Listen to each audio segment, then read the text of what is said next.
Shit.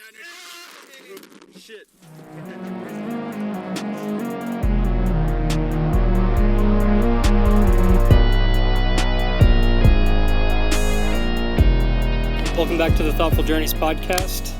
I'm Tyler, this is Justice, and today our guest is Matthew, one of our closest friends. And today we got a new background, new scenery today. Oh yeah. Beautiful out here. Yeah. This beautiful friendship journey we're about to go on. Yeah, for sure. All the sparkles. I'm really excited now. So today we wanted to talk about friendship and how important that is. And I know it's something that's lacking today. A lot of people don't have as many friends as people used to. I've seen stuff about most men feel like they don't even have someone they could call in a time of need and stuff like that. So no support group or structure. Yeah. I'm very thankful to have the friend group I have. I know that for sure. Yeah. Me too, dude. It has come in the hardest times very handy. Absolutely. Yeah, very, very good for me. Yeah, I wouldn't be here without these two guys. That's a fact. That's a real fact. And that is what that's what a friend truly is, is being able to be there and support that person in whatever time, if they can reach out to you and express all their emotions and you not feel judged, that's a fucking friendship. You know what I mean? That's a real friendship. And I'm really happy that this is such an organic thing too, because I've known Matthew my whole life, cousins, grew up together. Yeah. We had our separation moments when we fucked up and we did things where our parents were like, hey, you guys got to cut it out. And then we get back we ended up, I actually have a great story. The first time we linked up after all that shit happened. So after the marijuana? Yeah. Oh, okay. Yeah. So I'm 14, went through some shit. That's what I'll say. I won't give, all the details of the situation, but went through some shit. Some things that were made aware of to our parents, and they were not very happy about it. Yeah, man. Looking in retrospect, it wasn't that big of a deal. It was definitely good we got caught, I think. But 100%. Yeah. So we were experimenting with things, just being dumb kids, and we ended up, having to do some shit and get separated for a little while. And it took about a year and a half, maybe longer than that, because it was from 14 to what, like 16 or 17. I think it was definitely about at least a year and a half. Yeah, year and a half. It was a long time. It was summer of junior year. The summer before junior year of high school is when it was. And what happened was I was doing concurrent enrollment at OCCC, and I was going up there to start enrolling, and Matthew and Hannah. I went up, we went to, my sister and I, Hannah, we went to OCCC so she could enroll concurrently, and it had been, like we said, at least a year and a half before we had seen each other. Yeah. And we just happened to be at the same place at the same time. Beautiful. He was there with his dad, and his dad was so happy to see us, I'm sure. Yeah. But yeah, that's kind of when we relinked, after that whole marijuana debacle. Yeah. And then we relinked, started hanging out, and just immediately redeveloped that connection we had from when we were kids, and started bonding again, learning about each other, and through that, and us spending time together, fast forward a few years, and I've always known Hopper from that time period of spending time with Matthew, and I was like 14. I saw him occasionally in passing, but we really started hanging out together, and I would say probably like right past 2020 to 2021, roundabout, we really started hanging out. Matthew brought him over to my house, and that was at the midst of some of the struggles Hopper was going through, we've talked about in previous episodes, and then just all of that organic circumstance led us to be here, sitting here recording this fucking beautiful podcast, talking to each other about friendship. And I love you guys. I'm happy we're here, man. And it was honestly so strange too, just how we spent, this long period of time with no contact, not talking to each other. Hopper and I actually went through the same thing. We first became friends in the 7th grade, right? 7th grade. I mean, this is over a decade ago, and just doing stupid shit, and honestly, I'm almost immediately. The amount of stories you kid. It's endless. I mean, the birth of our friendship, the story that we created, I think, just to freak out some new kid at our school. That story lasted all throughout high school. All throughout middle school and high school, just building onto that. It's just something that has never existed. Developing a plot of a joke over years. And it was the biggest inside joke I've ever had to this day. But yeah, it was probably 2018, 2019 when we both went to went from Newcastle Yeah. to online. We were like 17 probably. Yeah, 16. that we kind of dropped off and Yeah. we stopped. We didn't talk for Over a year. Yeah. For sure. over a year. I got a girlfriend too. You know that everyone knows how that goes. You know at that age. You just This- I'm in love. only I'm see- in this pain. guy you got a only see girlfriend, them. dude. Yeah. You only see your girlfriend. You don't see anyone. And you stop hanging out with all your friends and stuff. Yeah. And then, Yep. yeah, just stop going to different schools. That was probably the biggest factor. Yeah. And then from there is when we just stopped talking. Oh yeah, and that first relationship's always, oh, I'm in love, this is forever, and then, oh, this is the worst pain of all time. And that's every first. Hey, that's relationship. healthy, man. You got to go That through it. you have to. Yeah. dude. That That is struggle, healthy, bro. dude. That's a great point. That This is struggle very is healthy. important. I thought about Yeah. that today while I was washing my car. I was like, struggle is important. Like you Yeah. can say that and just be like, yeah, but if you think about that, like that's really a crucial part of life is going through some shit so you can learn who you are and figure out, you know what I'm saying, Yeah. what next steps to take. And but no, all of those organic circumstances, and to mention Kyle, a really interesting thing, we're talking about organic circumstance and running into a person after a set amount of time. I went off in the oil field in 2019, as I've mentioned before in the podcast, and when I came back, you know, I redeveloped my connection with Matthew, redeveloped my connection with Hannah, and my family was just getting back into things, and I started working at a restaurant. Well, fast forward like a year, our good friend Kyle from Newcastle, back in like 2017, time period. Actually, I had met him in 2015. Right. Yeah, the summer of 2015 is when I met him. Yeah. He's from Tecumseh, Oklahoma, and I was from Newcastle. And we just happened to go on the same group trip. Yeah.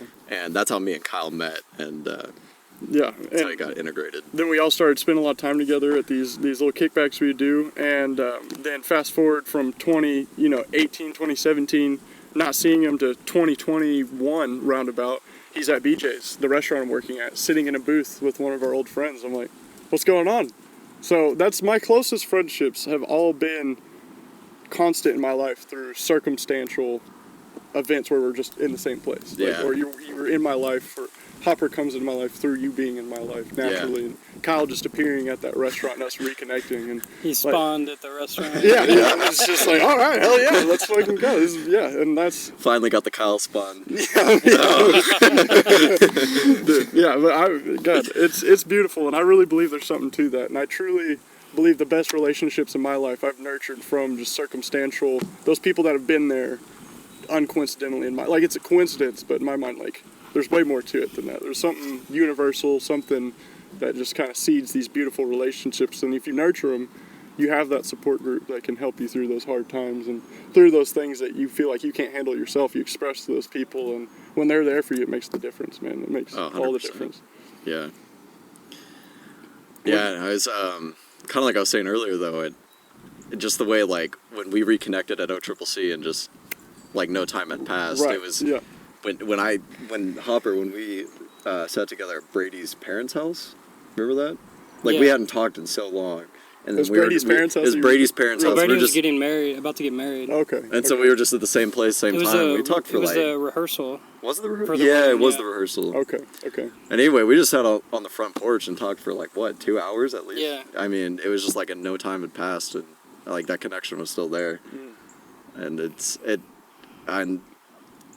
I don't know, man. That's kind of how I gauge like who my real relationships are. It's Yeah. just like if we can go an extended period of time and there's absolutely no love lost, like Right. that's how you know like those people are really meant to be in your life. Absolutely.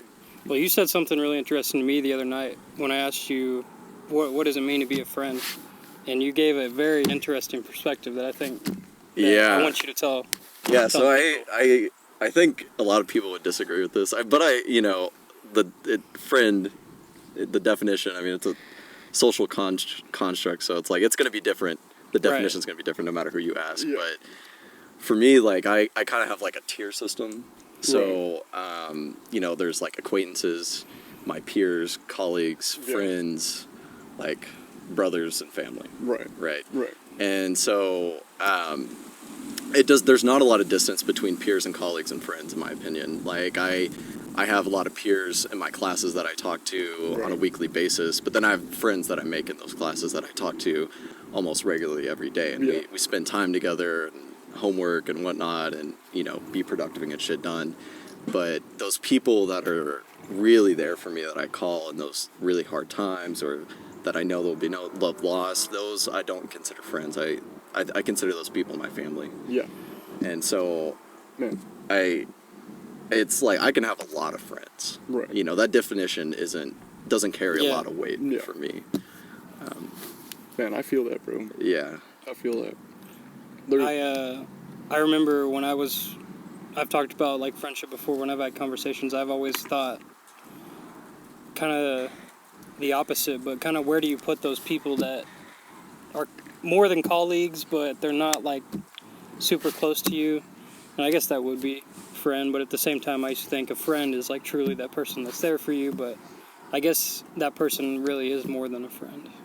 Absolutely. Because I have a lot of people that either through work or other things that, you know, I'll talk to, I'll hang out with sometimes, work out with them, do whatever, but...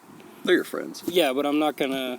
if I need to talk to someone when I'm going through something hard, that's not the person I'm gonna call, you know? Right. Yeah. And, that's super important too, man. And I like what you said about family, Matthew, because that really is like, you've said this before and I've thought about it and it makes so much sense, but like your family, you know, you have blood family, right? Yeah. And then you have family, you know, like family that's like, there's way more there than, like there's levels I can't reach with my dad or like my brother that I can reach with you too. You know what absolutely. I mean? Like, there's things that just, it's like, it's an unspoken feeling, but you just feel it. When you open up to that person, depth, for sure. That love, that care, that listening, like we talked about that after the last podcast, is listening, and you can feel when somebody's listening to you. Mm-hmm. You know, there's like talking to someone and then they're thinking of the next thing to say. Like my boss is really like that at work. Like, nice. I don't think she hears anything. But like then talking to you guys, I'm feeling like emotional. Yeah. And it's like, dude, I know you guys hear what I'm saying. Like listen, care, and want what's best for me. And that's a big thing too about it. Like a real friend is like, do they want what's best for you? You know what I mean? Or are they just like, are they like encouraging bad habits, or are they like trying to like help you progress and like encourage like progress like and making moves in the right direction? And that really is, I think, to me, is what a real friend is. But what would you define a real friend as, Hopper? Like, or what the word friend? Well, when we're talking about on this scale, like family. Like I would say, for you mean from the family point of view, or just because friend, like I like agree you were with saying, friend. it could have a whole bunch of different definitions and stuff. Yeah. But that kind of like that deep, real. Well, I like, mean, definitely falling along the same lines that y'all said. I mean, when you think of someone being your family, most people would hear that and be like, oh, that's your cousin or your dad or your brother. Mm. But like you said about your dad and brother, like there's so many people that are my blood family that not even necessarily that I have a problem with, but I could never talk to past that surface level conversation. How's everything going? Yeah. That's how your interactions are with most people, is that surface level. Yeah. But when you can go deeper than that with someone, but I think what I would consider people in my life is if I really tell you how I'm feeling about something that's really that's bothering me and that I'm struggling with, because the only people that I've done that to, multiple people that I wouldn't consider my family, but it's just how do they react to that, and that's how I would decide if I would ever trust that person with my feelings or with any sensitive information. Like, do you feel judged, or do you feel like It's not even if they're not even judging me. Like I'm not gonna name, but I have a friend that I've been friends with for a long time, like since a few years before I even was friends with Matthew, like since like elementary school. And I just remember whenever I would talk about stuff that was beyond the surface level, got a little deeper. It's not that I felt judged, it was more just that I could feel that there wasn't any care, no listening. It was just kind of we've been friends forever, so I kind of have to be here, kind of thing. And then just kind of waiting to say whatever they think they can do, whatever their opinions are of what I should do, almost that would benefit them really, rather than myself. I see. Not really putting themselves in your shoes. More like that. What you're saying? Like rather than sitting there and listening to me and wanting better for me. It's more just about being there in that conversation just for their own benefit, rather than for like the benefit of the conversation. I think I know exactly what you're saying, and Justice is a really good example of this. Like sometimes we'll get on Discord or we're just talking on the phone or something, and you always ask me, you're like, "How's your day been, bro? Like, how's the week going?" And sometimes I'm like, "Dude, it's fucking sucks, man. Like this sucked," and you always respond the same way. It's so great. You're always like, "Dude, tell me about it." Like you get this tone in your voice. You go down an octave, and it's like you can just tell like you are ready to hear what I have to say, and you are so ready to help me, and you're very happy that I'm here talking to you about it. And I've had the exact same experience as Hopper has had with some of our other friends that we've had for a long time, where you'll express something in the same way, and they'll just be like, "That sucks." Right. Yeah, and it's like it's almost just like keeping it light, and like you care and you want to go deeper. You want to go deeper into the conversation, and it's because you care. Right. Yeah. That's beautiful, man. Thank you. Yeah. Thank you. I really do care about how you guys feel, and I want you to tell me, if something's treating like hard, like talk to me about it, because when I've been at my lowest points, you two guys are the ones who's given me the clarity to be like, I'm right to feel this way, and I just need to take this, path to get through it, and I can express that to you guys to find that path, and I don't feel that like you're talking about. You don't feel that with a lot of people, and there's a lot of people, I wouldn't say selfishness, but it's just like... Yeah, because I was trying to put it in a way where they're not like trying to like fuck you over or anything. No. But it's just like there's no care there, I guess is the way to put it. Good like, example. They don't care. And that's okay. That's fine. Yeah, that's fine. That's fine. Yeah. But that's kind of how you like tell the distinction. Who's really the family or just that friend. Absolutely, dude. Yeah. That's, man. And that's so crucial too, because it's just... It means so much to be able to do that. And I've had so many points, especially like whenever I was going through the wedding and all that stuff's happening, dude, my emotions were so high and I was so stressed about the future. And it was the most sober I've ever been, which is the funniest part.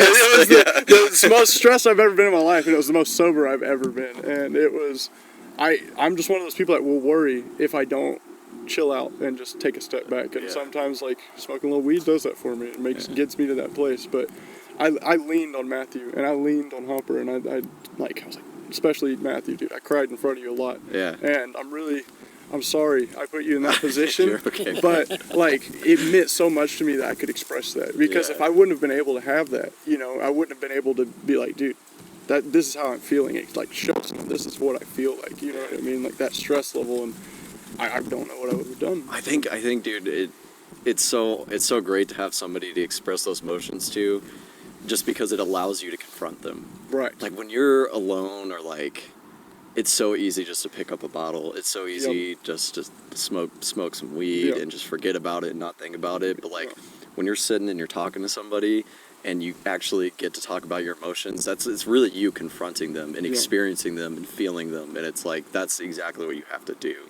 to get through those hard times. 100%. That's why I think support is so crucial. Absolutely. For that reason. And it's fucking, like, I can't imagine being someone that has none of that. You know what I'm saying? Like, you're in a place where you have no one you can call, you've burned all the bridges, and you're just alone in that, like, island. And that's personally my relationship with my mom, as I see that. She doesn't have anyone to reach out to and lean on. But she's crazy, so it's hard for people to be close to her, But I have to be like, hey, I'll listen. You just want to talk to, I'll listen, because no matter what, that's my, we're talking about family, we're talking about friends. When it comes to blood family, especially your parents, the people that brought you into this world. Yeah, it's your mom. Yeah, that's just like, sometimes you only get one dad and one mom. Yep. Yeah. In most cases, that's not true for every case, but for mine and yours, Hopper's, And no matter how broken that situation is, you have to find some way to value it, because if you don't, it will eat at you. Yeah. And it will. And you're take gonna something miss out. from you. Yeah. You'll definitely miss. And that can mess with your relationships going forward. Yes. Too. Man, that's a great point, Hopper. If you don't kind of fix those up a little bit, or learn it's gonna how carry. to. Yeah, it's gonna carry on to future relationships. That's a great point. Trauma and that kind of like not forgiving someone. Yeah. Carrying into just anger and like all different kinds of things like that, where it just leaks out into all these other fields of your life, and that's no one else's fault, Right. And if you find yourself in that position where you're like you mistreating people you care about, you need to look internally, you need to figure out what the fuck is going on and what you have suppressed that's causing that, and acknowledge it and think it through, because if you don't, it's going to eat at you for the rest of your life. And man, I'm so thankful for you guys. Yeah, dude, I'm really thankful for you too. Forgiveness, though, man, family. They are good at teaching you. Let me tell you. Yeah. Let me tell you. And forgiveness, learning how to forgive people, things, and events is very important for your own mental health. And yeah, family's great for that. Yeah. For learning how to do that. Yeah. It kind of feels like you're forced to, you know? Oh yeah. You don't have a choice. You don't have a choice. It's either you suffer or you forgive. Yep. You know, and that's really what it comes down to. Yep. I was in a spot like that with when my parents got divorced, and it was just a rocky situation with me and my dad. Mm-hmm. And for a while, you know, I was very much like, oh, fuck that guy, you know. Yeah. And then at a certain point, you know, as I got older, I was like, okay, he's 50. You know, how much more time? Mortality. And how stupid of it for me to sit here and not have that relationship with my only father. Like you said, you only have one father. Mm-hmm. And that's something that I really worked on to try to do, and now I have a great relationship with my dad. Right. Again, I had a great relationship with my dad growing up, but after that divorce, it really got bad there for a while. Yeah, it did. And you know. I was there. Yeah. Yeah. Because we weren't even that close yet, because I think we were sophomores in high school, freshmen. So it was wild couple of years there. I tell you, that time was crazy. It was, dude. That's the time to do it, though. If you're gonna party, do it in high school. If you're gonna fuck up, do it in high school. That is when you do it. Yeah, absolutely. And a distinction I just thought of, I want to make too, to anybody that's listening, trying to take something from that. The family relationship we communicated about being able to reach out to each other, communicate our fears, emotions, and sadness. You're not going to get that always from your dad or your mom. And that's a thing. That's a real thing too, because they're still family. You know, you might have y'all are different family to me than that family. Yeah, you know what I'm saying? I know what you mean. Yeah, and I think anybody looking at it from the outside, trying to figure out how to even establish a family relationship, don't expect that from those people that are already like your parents, that are old, they're set in their ways.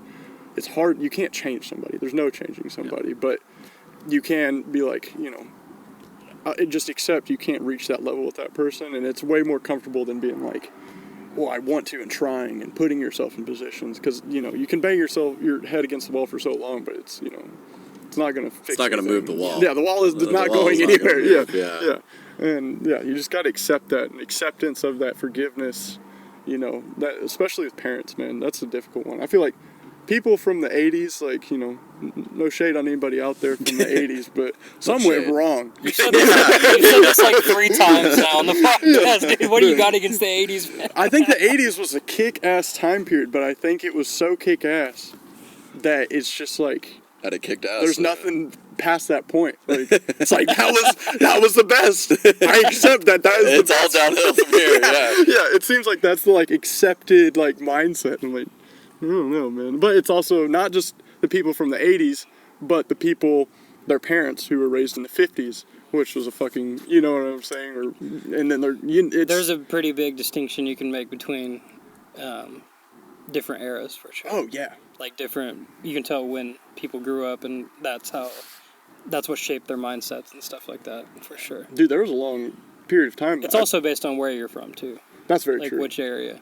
And especially the U.S. I feel like the U.S. is such a specific, circumstance for generations, or, that propaganda is who you are, for that time period, for certain people. I feel like our generation is different because we have so much access to information. Mm-hmm. That's never been a thing before. But, when you rewind to, the 50s, and you have people just listening to radios, and then TVs come out in, the 60s, and that's all the information they really get, you're getting called a pussy by that dude if you try to go to the bar and be like, I feel sad. You know what I mean? Yeah. Those guys were not having those conversations because there wasn't that real open-mindedness. Well, I mean, if some random dude just came up to me and said, I feel sad, Yeah, but I'm talking about even if they were friends, we're talking about and you grew up with that person, there's no way that there might have been some. Oh yeah, no, because that's definitely with older people, that's definitely a stereotype of men or not. You should express. Feel. Yeah. Just work. Just work.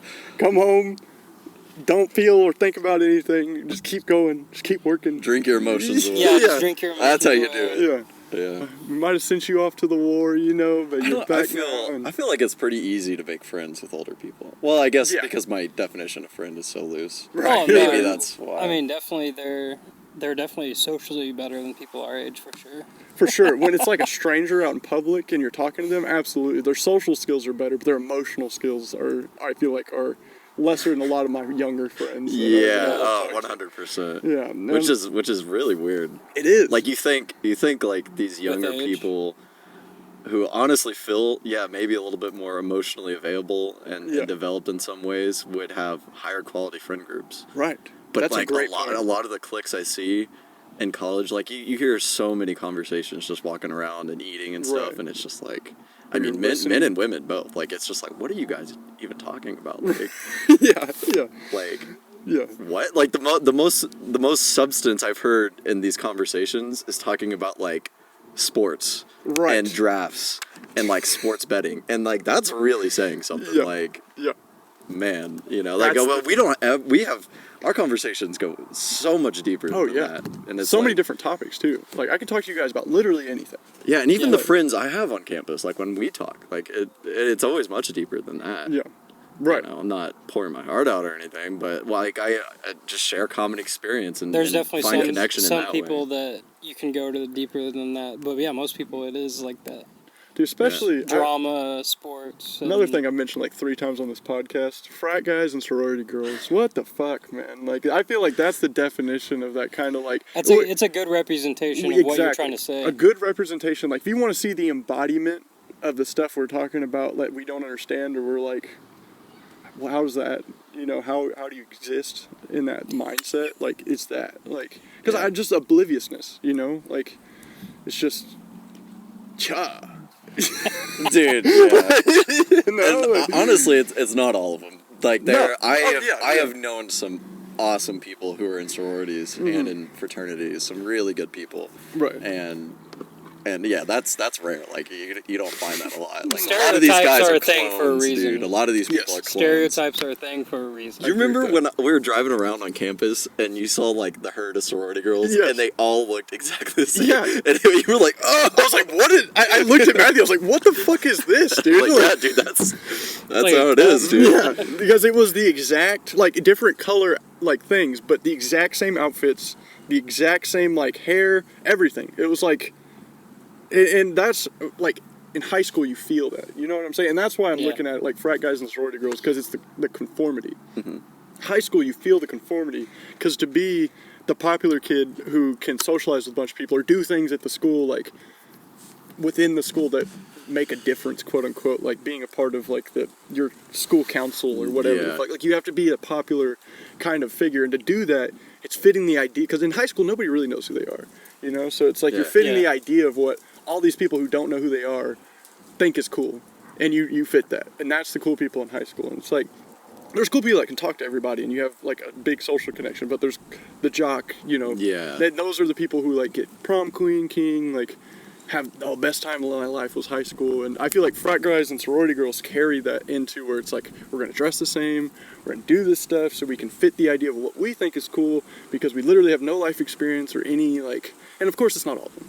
Any situation where I'm like talking about like a group like a frat guy or a frat or a sorority, it's not all of them. There's a good guy in there, there's a good girl in there that wants better for themselves and wants that deeper connection, but they're surrounded by a bunch of people that are just lost, you know, and they're trying to dress the same, they're fitting what the sorority expects of them versus who they want to be for the most part, and maybe that's who they want to be, and that's cool, you know, and that makes that good sorority girl or good frat guy, because they want to be that, they're not just following that. Yeah, you know? there's a degree of, I don't know how you'd say this, but they're genuine. Right. You know? Right, yes. And that's, Authentic. they're authentic, and Yeah. those are the friends you gotta look for. Yes. Those people that are authentic and about themselves, Right. you know. 'Cause you can screw not with them. obsessed with themselves, Right. but even about if themselves. even if it differs from your path, Absolutely. but Yeah. you can tell that they're. I know that you've used this word a lot, genuine. Yeah.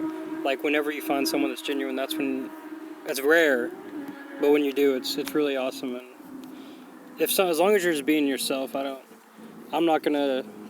Not all my friends like the same things or do the same things or want the same things, but they're genuine people that You know what's are interesting? just trying to find their way. You can have all these different things. Like, you don't have to like the same things. You don't have to have the same ideas. You don't have to have the same life path, right? You don't have to have any of that stuff. But what you do need to have is that willingness to be like, fuck, dude, I've felt like that before, and I care that you feel like that, and I want to be there for you. Yeah. That's what, like, I don't care what else you're interested in. If you care enough about us and the friendship and our connection, supporting each other, that you say that, dude. And that's like one of my best friends. Shout out to Freddie.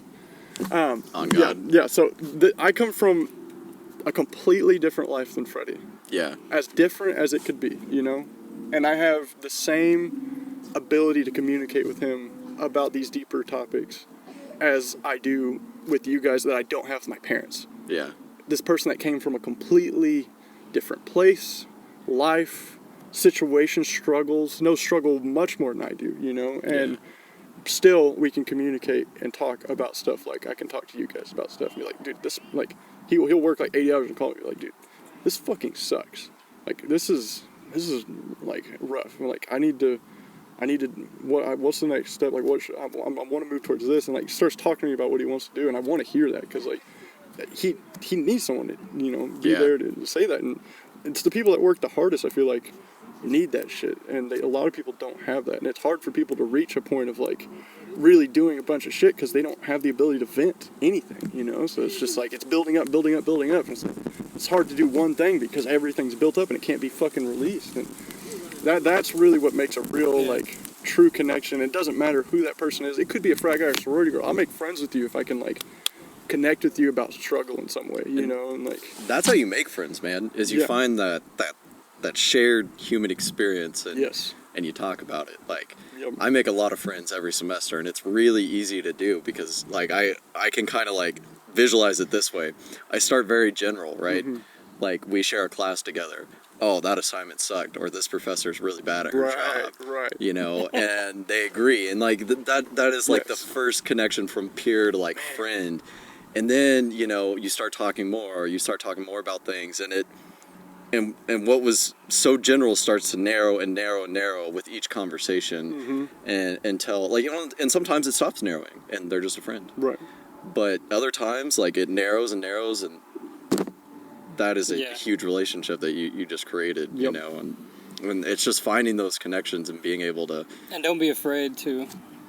Well, start general, you know. Yeah. Don't start narrow. Start general. But don't be afraid to meet new people and actually try to get a little bit deeper at some point. Yeah, that's a fantastic way to put it, though, Matthew. Because shared experience is what starts that friendship. Someone looking, listening, thinking, I want more friends. Put yourself in a situation where you will have a shared negative experience with someone, like a job, like a club, like some kind of thing that's like, this sport, sucks. This sucks. And they're like, yeah, this fucking sucks. That will start a bridge to. Honestly, it's tax season.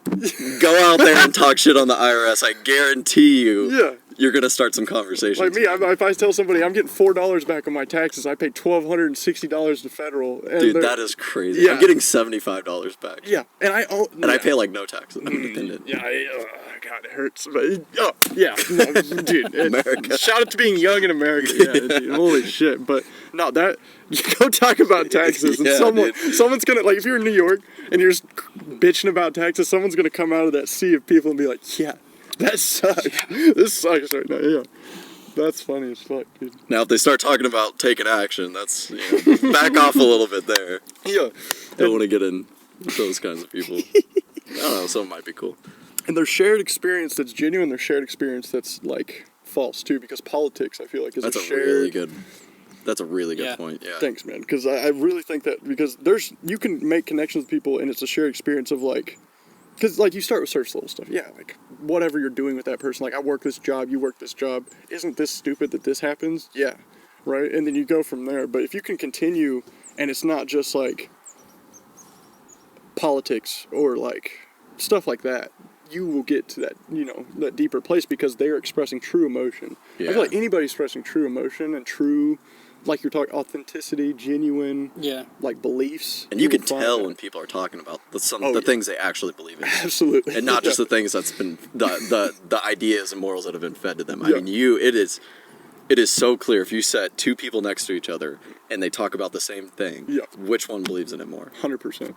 You feel it, dude. Yeah. And the person who believes in it more can do it without even trying. Yep. Yeah, just those authentic people, man. Or without getting angry. Right. Absolutely. Yeah. Because like you say you're Republican, I'm Democrat. There's a line drawn immediately there. You don't want to put any more effort into that. Like, 'cause what does that mean? You know, like, of course it's identity politics. It's your beliefs about whatever.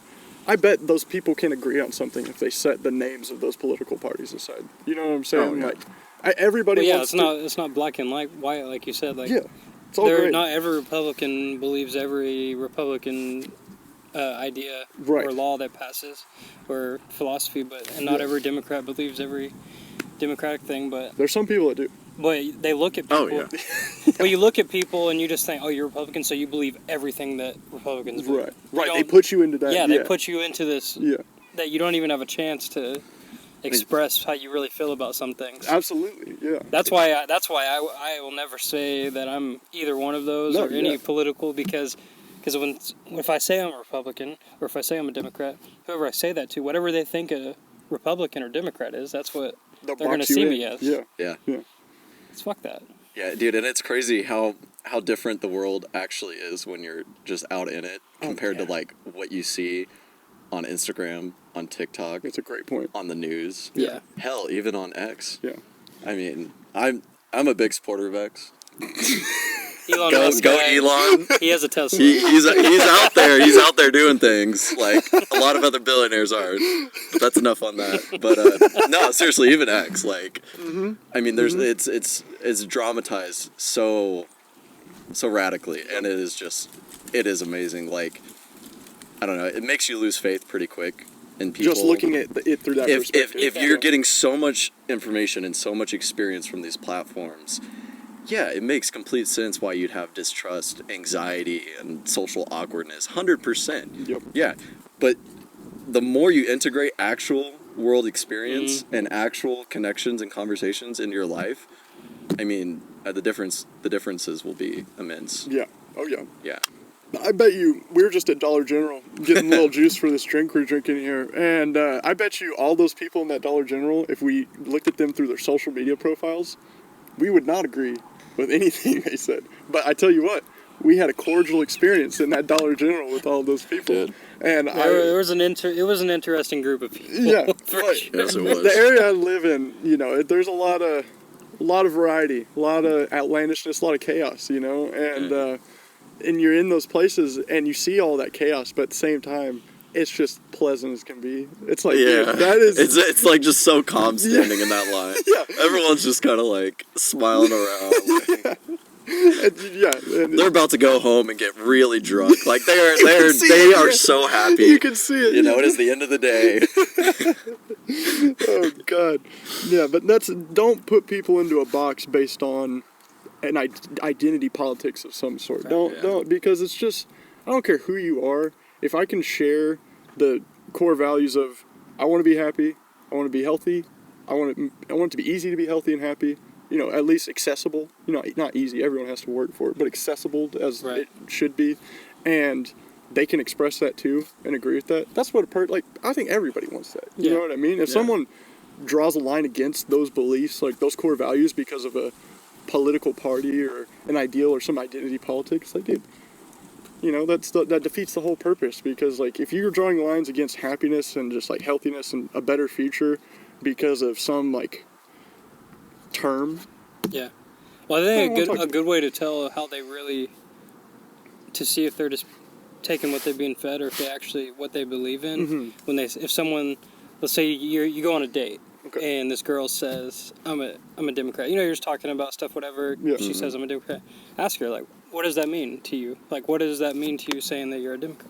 That's see what question. they say. Yeah. And maybe it's not what you perceive a Democrat as. Absolutely. Or a Republican. It goes both ways. Yeah. because it all could come from a good place. You know, it all could come definitely. from, just like, I just want better. I think they're trying to do better. And, Yeah. you know, when you really look into it, at the end of the day, I don't think any political party is truly trying to do better for us as people out here in the world. People at the top. I don't think it's very obvious right now, especially, that none of those people are working for your better interests. So if someone draws a line against you because of that, they need to figure something out for themselves, and you can keep that, you know. I've been judged a lot just for saying that I don't want to be anywhere near politics or be involved in them. Oh yeah. Just about everyone I've told that to outside of my close friends. Yeah. They're like, why? Yeah, why? It's so important that we vote and do this. It's like, and I'm like, like, what, dude? People actually get offended, bro. And I'm like, what the fuck? How is that any of that person's business? Yeah, for saying that, like, I don't want to be involved in politics. I don't want to vote. Right. I don't think it has a big impact on my life who becomes president. So that's why I don't care. And people get mad, bro.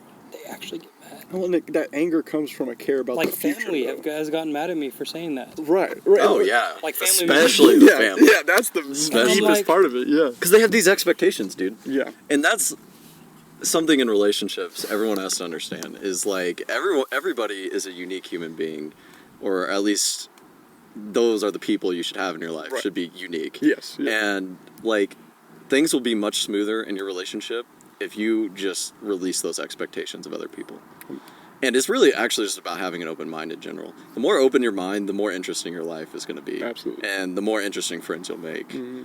And just like, and that's why I've met sorority and fraternity guys, girls and guys that have been amazing people. Right. Is because like, yeah, I can see what they look like and make judgments just if they're standing a mile away, you know. But like every conversation I go into with a new person, completely new slate. Yep. Like, you know, they are going to build their image in this conversation with their actions, with their actions and their ideas and the conversation. And it's a great point, Matthew. Yeah. And it's like Hopper's saying, like if somebody says that they're Democratic, why? Like don't immediately start going down past thoughts. Or just like, what does that just mean? Just because of a label. What does that mean?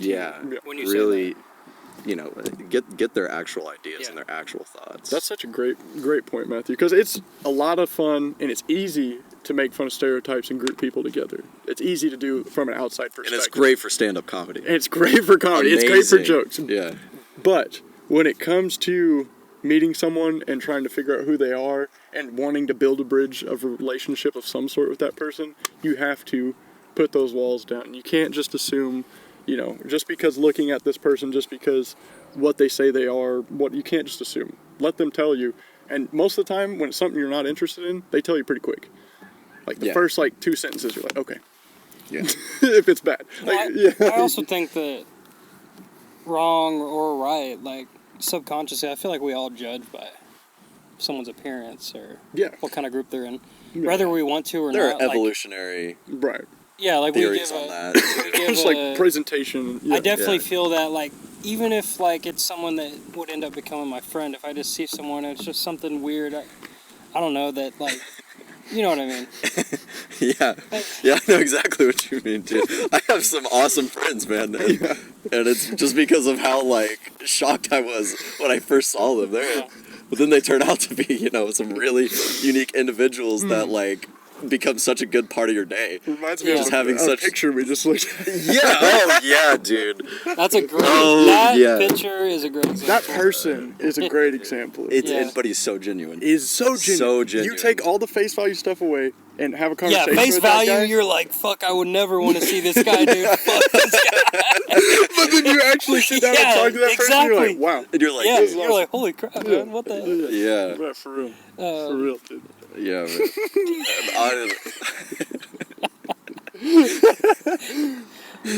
I can't believe that you just showed us that and that came up. That's so great. Dude. I mean, that's so good. I hope you see it when you're trying to fall asleep tonight. Makes you feel warm on the inside, man. In a sensual way.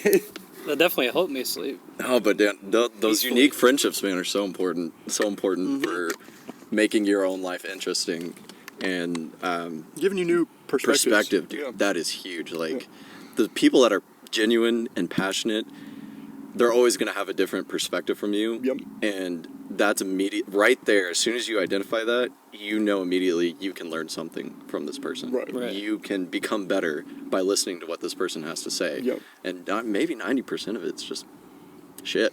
But there is always something in there that you can reflect on. 100%. That has been my experience every time.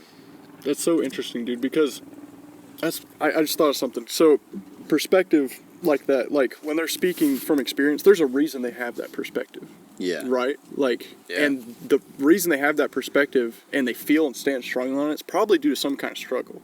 Experience, yeah. Yeah, and like going through that to come to that conclusion and be that unique person that they are.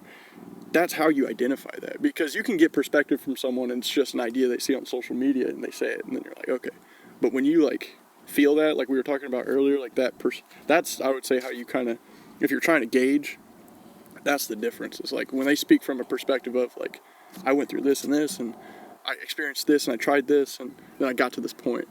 You can learn so much from people's mistakes. Oh, yeah. Life is, and you can look at other people and judge them for their mistakes, or you can look at other people and talk to me. Like, Honestly, yeah. appreciate them Yes. for their experiences. Yes, yeah. And like add something to your life from someone that you like wouldn't have ever expected to get along with.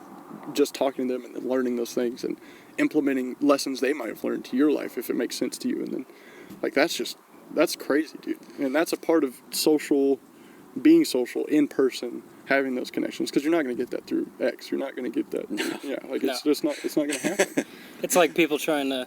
It's probably happened, but, or it's definitely happened a little bit, but people trying to fall in love through Tinder, like I'm sure it's happened somewhere. For sure, someone. Yeah. But like, or they think. Yeah. But you're trying to from meeting someone on a platform like that, and you're trying to form a real, genuine relationship. Because there's people on there that I would say 90% are just looking for a hookup or sex, but there's probably people on there that are like, I'm looking for a relationship here on Tinder, but it's like, and that's not a good way to do it. No. I kind of disagree. What do you think about that? Yeah, well, I kind of see Tinder and like those dating apps great for hookups, but I see it like text messaging. Like, text messaging should be like, I'm here. I'm on my way.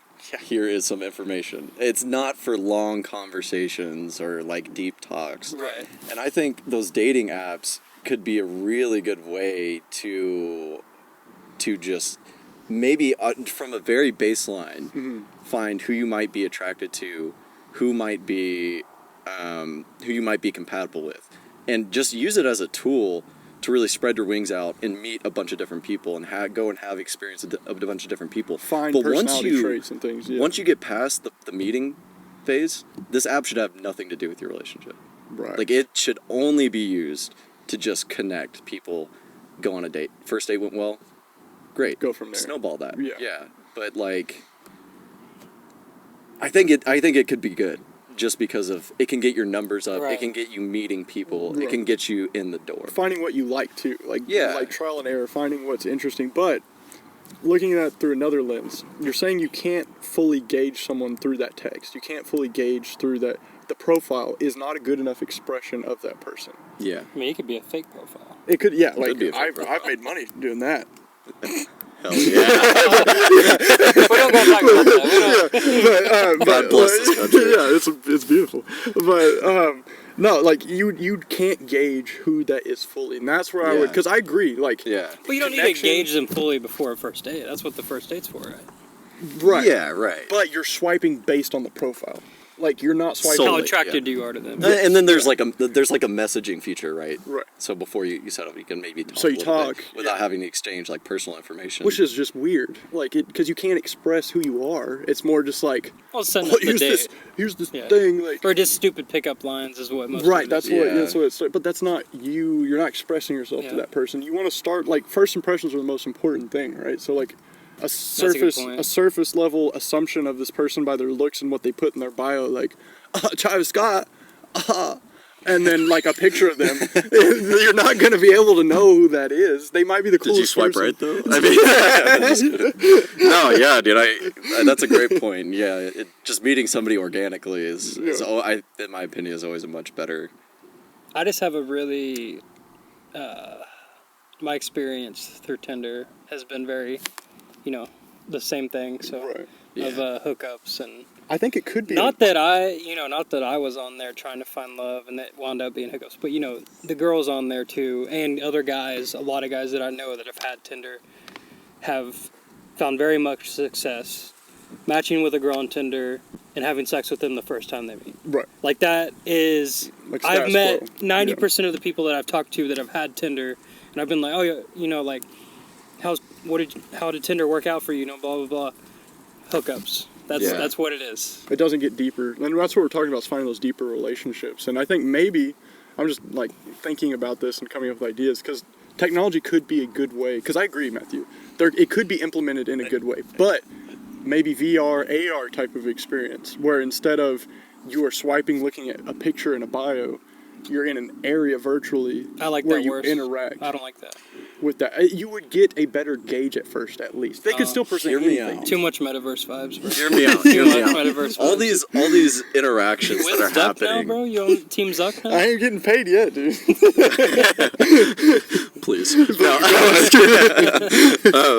No, I think the problem with the technology is it's so superficial, and it's so ingenuine, Right. and It makes you present that who would be popular version of yourself versus You yourself. could be great at It's like- texting and horrible at conversations. impression management Yeah, is that's true. Yeah. impression management is great when you're applying for a job and you're in the interview. Right. You know what I'm saying? Right. That is exactly. But you shouldn't be managing your impression to that degree when you're trying to make a genuine relationship with somebody. And so hear me out. Here's my radical idea Okay. for how technology could solve I this want to hear problem. it. Yeah. Let me hear it. All these big tech companies, Google, Samsung, Apple, they all come together behind everyone's back. Nobody knows about this. Right. And what they do is they filter everyone's digital profile, using AI, obviously. They would work out the more technical details, okay? And then subtly nudge the compatible persons, whether it be, friends or maybe someone in relationships, into the same place. Yeah. And so they can meet naturally, and they just so happen to be very compatible. And the users are none the wiser. And their seats How just happen to amazing be would that together. be? Yeah. That would be amazing. It would never happen. It makes 0 billions. It makes so zero. it would never happen. But Yeah, it's way too genuine to but get sold. I think that's how you can get around the disingenuous impression management over social media and online I contact. think that is the future of business, though. I really do.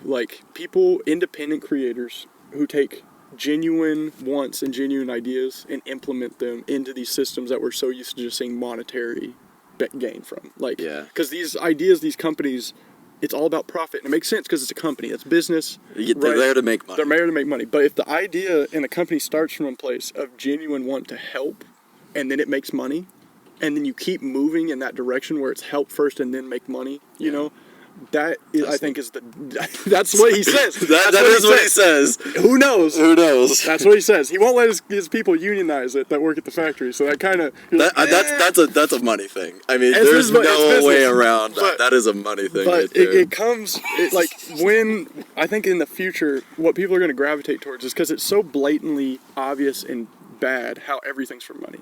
That's why video games suck. That's why the downfall of COD. The 12 Marvel movies,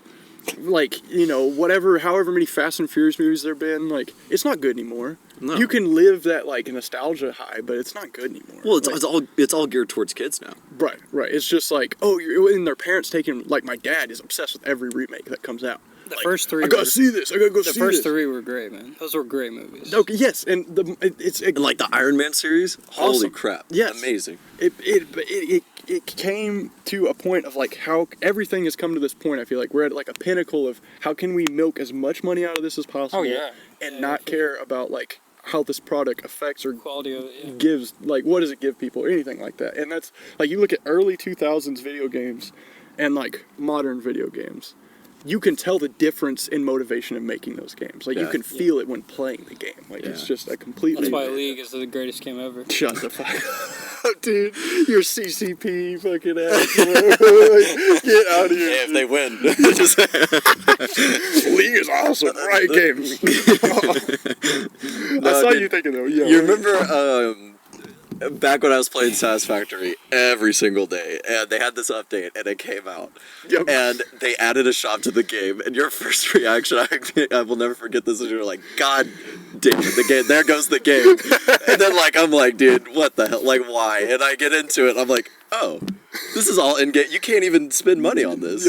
Oh, this is actually pretty fucking this great. Is good. Yeah, no, but friends are the same way, dude. You can find those friends who are your friend for their own benefit. And that's what they think about themselves every single time. This is a great point, dude. And every interaction, there's a trade-off. It's business. It's transactional. It's transactional. And those friends are sticklers because they can be very good actors and they can let you down very hard. And I don't. That is such a great fucking connecting point, Matthew. Like, holy shit, dude. Like, because that is not just the difference between a close friend and a genuine friend. That's the difference between a good game and a bad game. That's the difference between a good movie and a bad movie. You know what I'm saying? Like, that is the difference. That's just universal, across everything. And there can be a financial aspect to it, because that is how America works, right? Like, it can make money, but it can't be the starting point. It can't be like, when it comes to video games, movies, not friendships, right? But, like, when it comes to stuff like that, like, the starting point needs to be, how can you make a genuinely interesting, cool story or a genuinely interesting, cool game that's fun, and then make money from it. And that is like what Valve did. Like, I respect the shit out of Valve, because like, their early games, they aren't realistic, they're not filled with microtransactions, they're just good, fun games. And they, like Half-Life, Portal, like Team Fortress, they made Dota, which is like League of Legends knockoff. Like, dude, like, and they No, League is the Dota knockoff, bro. Really? Dota's more popular than League. Dota's the most popular game in the world, bro. Wow. Well, shout out to Valve. I love Valve. Like, there's somebody I'm writing for. They have made some cool shit. They're about billions now, but they started out. Yeah, they're definitely about their billions. The team that wins like the worlds for Dota gets like 40 million or something. What? It's the highest by far out of any. So it's like the esport thing. Man. Oh yeah. That's crazy. It's not huge in America. League and Dota, those games are so boring. It's not very big in America. I play 3 games and I'm like, oh my god, it's been almost 2 hours. And I'm like, what have I done with my life? If you never play League, do not play it. I'll just say that. I'll put it that way. Well, dude, okay. I think it just depends on who you are. Like, I got into it, and the game sucks in my opinion. Right. Like, I can see the appeal. I'm not a competitive game player though. I don't play competitive games. Right. If you play a lot of competitive games, sure, it can be fun. The strategy's complex. There's a lot of moving parts. Competitive games can be amazing with a good friend group that you enjoy playing the game with. Right? Like, that's when I was playing League. I was playing with this guy and like 4 other guys that we've known for a while. And it's fucking awesome because we're like, you know, like in the beginning, especially when Hadley's in the lobby, shout out to Hadley, he's in the background cracking jokes, bro. And I'm just shit talking him while I'm playing League. You know, that's what I really enjoyed about being in that lobby. It's like, I'm shit talking with Hadley and like, I'm having a good fucking time while playing this game.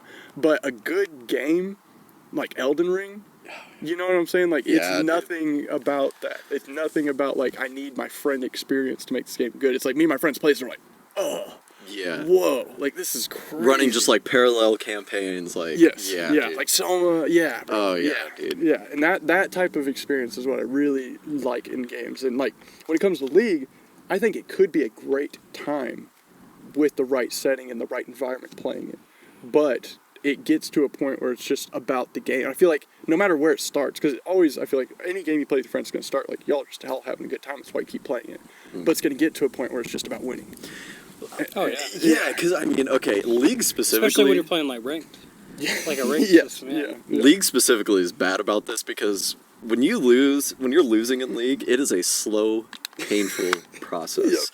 Okay, Hopper is my boy Hopper here, very competitive game player, and when we'd play Search and Destroy, you know, we'd have our literal like 5-man crew on Search and Destroy back in the Black Ops 2, Black Ops 3 days. Yeah.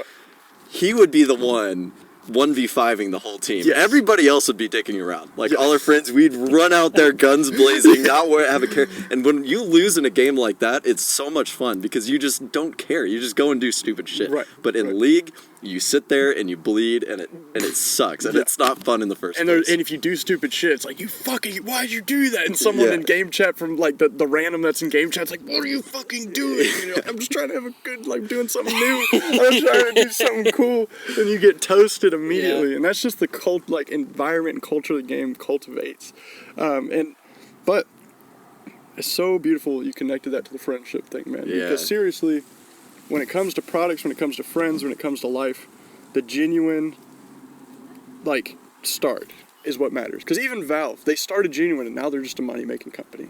But you know what? That genuine start is still looked upon, and that legacy isn't destroyed because of them making billions now.